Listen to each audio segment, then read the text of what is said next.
Hello friends, welcome back to my mini vlog. तो आज की दिन की शुरुआत हो रही थी मेरी बढ़िया से सनराइज़ के साथ। उसके बाद सुबह सुबह मैं बनाने लग जाती हूँ यहाँ पे चाय अपने लिए और पापा के लिए, क्योंकि चाय के बिना तो हमारी सुबह रहती है अधूरी। तो फिर चाय बनाने के बाद मैंने चाय पी और मैं बनाने लगी थी नाश्ता।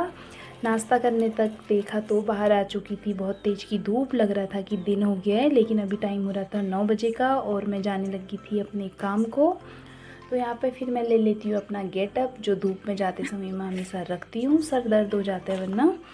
फिर मैं जाने लगी थी काम को और यहाँ पर देखा तो हमारी बच्चियाँ कर रही थी बढ़िया से आराम।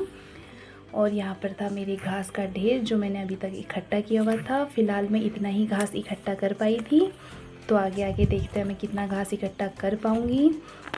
तो फाइनली यहाँ पे मैं पहुँच चुकी थी जंगल और अब मुझको काटनी थी यहाँ से घास।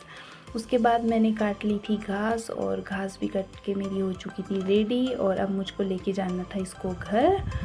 और फिर मैं आ जाती हूँ फटाफट से घास लेके घर और इस घास को मैं फैला देती हूँ पूरे छत में, क्योंकि सुखाने के लिए मैं इसको छत में ही सुखाती हूँ।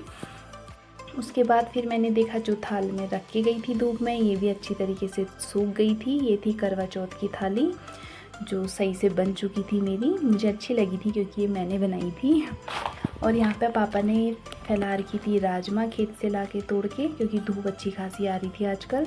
और अभी हो जाता है रात का टाइम और रोटी मेरी बनने लगी थी। रात का खाना मैं हमेशा चूल्हे में ही बनाती हूँ और रोटी भी मेरी एक बढ़िया से फूल रही थी। तो अभी खाना वगैरह भी हम लोग ने खा लिया था और अब हो चुका था रात का टाइम। बाहर देखा तो सबकी लाइटें हो चुकी थी बंद, क्योंकि सबसे लेट में सोते हैं हम। तो फिर अभी हो चुका था सोने का टाइम। तो आज के ब्लॉग को हम यहीं पे एंड करते हैं, फिर मिलेंगे नए ब्लॉग के साथ।